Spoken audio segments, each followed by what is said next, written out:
What's going on, YouTubers? It's the Natural Born Driller, and welcome everyone to WWE 205 Live Review, the show from August 6th, 2019.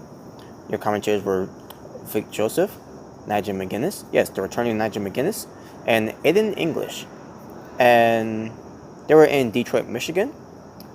And the show opened up with Drake Madrick, talking about, taking care of business pertains to beating Mike Kanellis. He can now focus on business of being NXT, 205 Live general manager, excuse me. And he decides to make. He also said, pertains to Mike Kanellis he can still compete and 205 Live and everything. And there you go. And he's gonna be professional about it and everything. And there you go. Now, he makes a match, and we'll get to it later. What pertains to who's going to be the number one contender against Drew Gulak for the Cruiserweight Championship at SummerSlam, which is going to be on the pre-show. Even though they won't say it's going to be on the pre-show, but it's going to be on the pre-show, obviously. But so we get the opening match: Humberto Carrillo versus Lince Dorado, being accompanied by Gran Metalik. And they proceed to have a very good luchador match here, where it pertains to Lince Dorado and Humberto Carrillo. And this is what I like about what pertains to showcasing Lince Dorado. Because in my opinion, Lince Dorado, what pertains to him being a Lucha House Party, he's very good. And the fact that he's in his joke faction of the Lucha House Party is what's holding him back of his potential on 205 Live. He needs to branch on his own, forget this whole Lucha House Party bullshit, and focus on Lince Dorado of being one of the best top wrestlers, basically one of the top cruiserweights in 205 Live. And they need to focus on that one instead of wasting his talent of him being a Lucha House Party, and on top of that, being a joke of chasing around that garbage, that garbage 24/7 belt.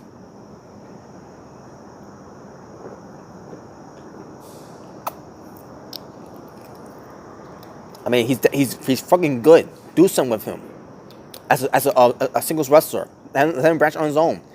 It's the same way that I feel about Kofi Kingston. But basically, Lince Dorado is my Kofi Kingston as of right now. What pertains to being in this joke faction, a Lucha House Party, which I call it the Lucha Trash Party.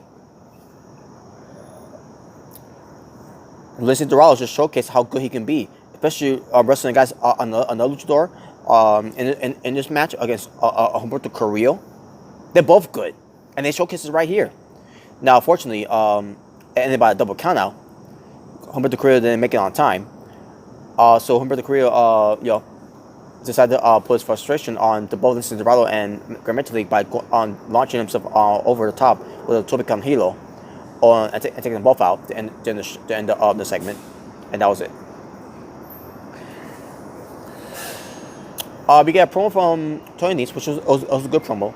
He says that he truly believed that he would win back the Cruiserweight Championship from Drew Gulak. Extreme Rules, but that didn't happen the way that he thought it would happen. He calls tonight, the perfect opportunity to get back into the hunt, and he guarantees that he'll be walking out of Toronto as the new Cruiserweight champion again. And he says honestly, if he doesn't do it, then he doesn't know where he stands in this division. And he says what if I don't? So.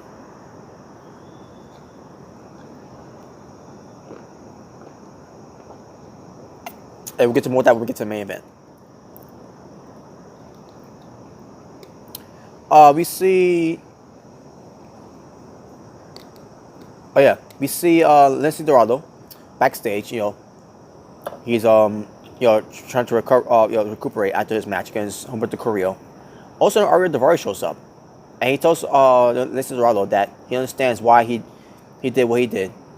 Basically Humberto Carrillo. And that he could be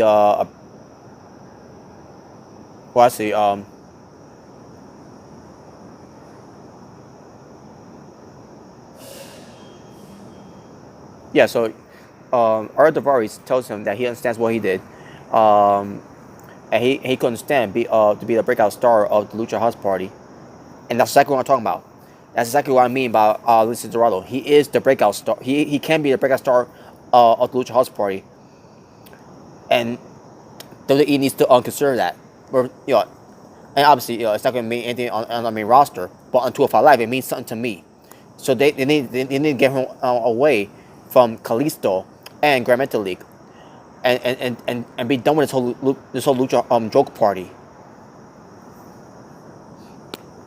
But he says as long as he lose the dead weight, which is Kalisto and Grand Metalik League, and then this draw calls Daivari a fool and everything, try to to go against his friends and everything, and Daivari said he basically fires back by saying that Kalisto is in the one competing for the title shot, and I was saying to myself, wait a minute, but again I'll get to more of that later, and I will bring back Daivari in that conversation too. So, but yeah, he says Kalisto is in the match and not Lince Dorado. Lince Dorado is in the sidelines while Kalisto is in the match where he's getting he could win to get a title shot.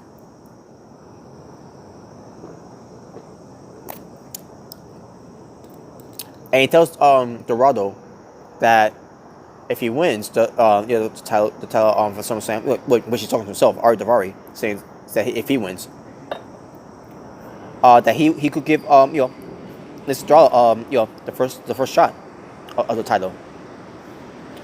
And then Grand League show walks up, and Daivari leaves, and Lince Dorado's like, "Don't worry about it.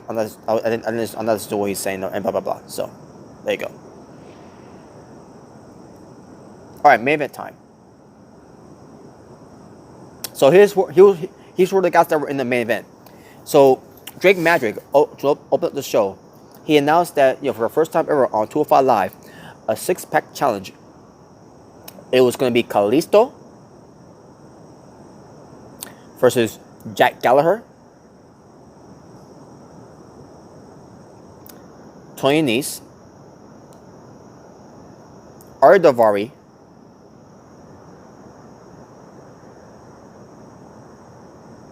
Oni Lorcan, and Akira Tozawa. Now let's get to this whole thing. So, Kalisto, he has plenty of chances. He has given so many opportunities to go out to the Cruiserweight Championship title. Why can't we have Lince Dorado go out to it? Why can't we have either or at least a Grand League, a Grand Metalik League? Why can't we get someone new to go out to get a title shot? Why is it's always Kalisto? Nothing against Kalisto though. I like Kalisto. He's very good. Obviously, he's very good. But he's been getting so many opportunities so many times already. Like, why is he getting an opportunity over basically overshadowing Lince Dorado and Grand Metalik League?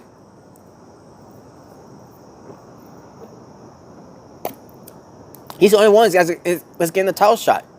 He's been getting so many title shots of the Cruiserweight Championship ever since being on 205 Live. What about Grand Metalik League? What about Lince Dorado? Why can't they get a title shot? Why can't they be in this match? One of them obviously. Why does it have to be Kalisto? I mean, he made the match good and everything, but at the same time, he's got his chances already. Give someone else a chance. And then you got Jack Gallagher, where he's won and lost matches. Excuse me. He won and lost matches on 205 Live. Last I seen, he lost a match against Chad Gable, which I'm gonna get to more about Jack Gable too. But Jack Gallagher, he lost his last match, and yeah, he's also won some matches too, but he also lost some matches. He's won matches, but also lost matches. Especially his last match against Chad Gable. Nothing against Jack Gallagher, because I like Jack Gallagher too. Obviously he deserves it. The only time I thought he's got a title shot of the Cruiserweight Championship was about what, since 2017, and that was against Neville at one point. And then he may have got another a title shot. About what a few about I can't remember how many times he got a title shot after that.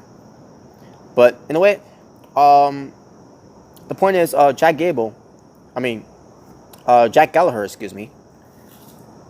He, he, in my opinion, he shouldn't be in this match. No disrespect to Jack Gallagher, but he shouldn't be in this match. It should have been Chad Gable. But instead of not having Chad Gable on 205 Live to go to be in this match to go after the Cruiserweight Championship, you have Chad Gable appear on SmackDown, a show that I don't even watch anymore. Yeah, when I found out about that shit, that he was on SmackDown, that really fucking irritated me. Like, same as a women, I thought he was moved to 205 Live to be on 205 Live so that he could get away from Vince McMahon and then he could get away from the shitty booking so he could be part of 205 Live to make 205 Live to make it at least watchable for people to watch. Chad Gable wrestle on that show. And instead you have him back on SmackDown.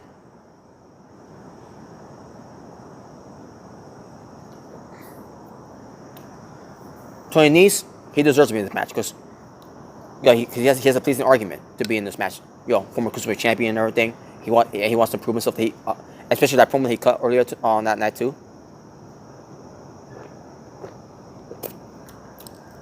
Another reason why he should be in this match. So there you go. And then you got Arya Daivari. Now earlier he talks about to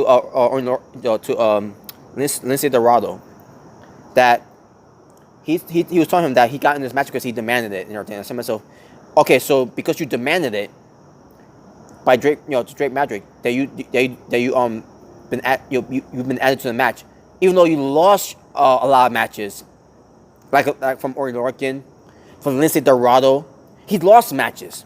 Arya Daivari, nothing against Arya Daivari too and all, because I like Arya Daivari too, but he lost his matches. He shouldn't be in this match either. If anything, it should have been Lindsay Dorado being in this match, or at least Grand Metro League in this match. One of those two. Or at least Humberto Carrillo. The same Humberto Carrillo that they've been showing a lot of this these vignettes of him, where he came from and what his family is all about, represents to Lucha Libre, and he wants to be Cruiserweight champion and everything. And he's been winning a lot of matches too. Humberto Carrillo has been winning a lot of his matches. He's not in the match, but instead he was in the match earlier against Lindsay Dorado, who also should have been in the match too, and they lost by double. And they didn't lose the match, but the match ended in a double countout where they're gonna try to build something with that one with Humberto Carrillo and Lindsay Dorado.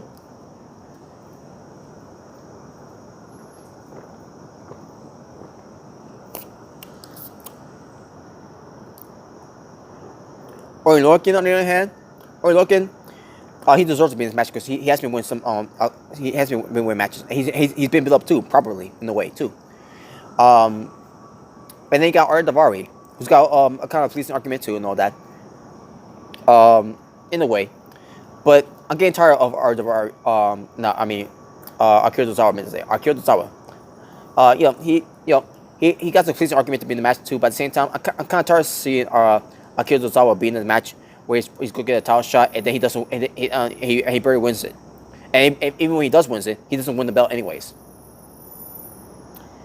But there you go. That's what I want to say for all that.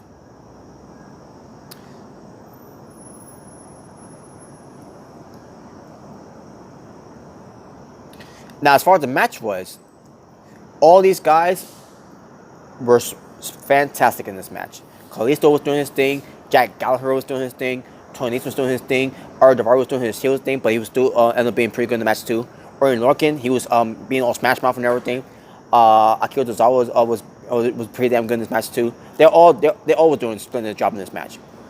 And in the end, they're going for the finishing moves. After finishing move to one another. And then finally, Ori Lorcan with the half and half suplex onto, guess who? Well, actually, I thought it was Arya Daivari, but my mistake. It was actually, of all people, Tony Nese.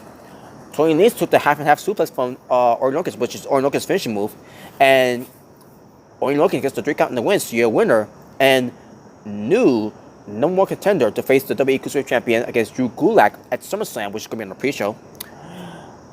Orton Lorcan. Now, I wasn't too crazy for Orton Lorcan winning, but at the same time, after thinking about it, I see myself, Orton Lorcan, with the way Orton Lorcan wrestles, and with the way Drew Gulak wrestles, it's going to be all smash mouth, all strong style. What was it that Evolve call again? Catch point catch, whatever they call it. Basically, in a way, like it's hard hitting and everything. So yeah, that's the type of match we're going to be seeing out of Drew Gulak and Orton Lorcan for the Cruiserweight Championship at SummerSlam. And unfortunately, it's going to be on the pre-show because if they have it on the main card of SummerSlam, that means that Drew Gulak and Orton Lorcan is going to show up on everyone on that main roster. What pertains to how good they can wrestle. So it's gonna be a damn shame too. A damn shame that it's not gonna be on the main card of SummerSlam. Because I really think with them being on the main card of SummerSlam, they could really sell the fans in Toronto, Ontario, Canada, that pro wrestling is still alive, and these guys could showcase it on the main roster, on the main show of SummerSlam. But would WWE do it? No, of course not. Because WWE is not about wrestling. They're about sports entertainment.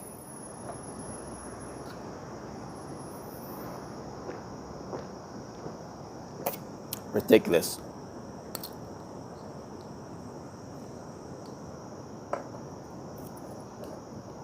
But after the match, Orton Lorcan's celebrating and everything. Drew Gulak comes out. He gets to stare down of Orton Lorcan's, and then you see Jack Gallagher, who's in the way there. He should got out of the way. I mean, he wasn't completely in the way, but you could see that he was, if you've seen the show, you know what I mean. He was right there, standing there, watching this whole stare down going down. And I say to myself, Jack Gallagher, I believe he was not supposed to stand there. Oh man! In fact, this should have been a match with Jack Gallagher should have won. To continue their rivalries, between Drew Gulak and Jack Gallagher. But I guess they want to go Orton Lorcan, which is fine. I like Orton Lorcan, so.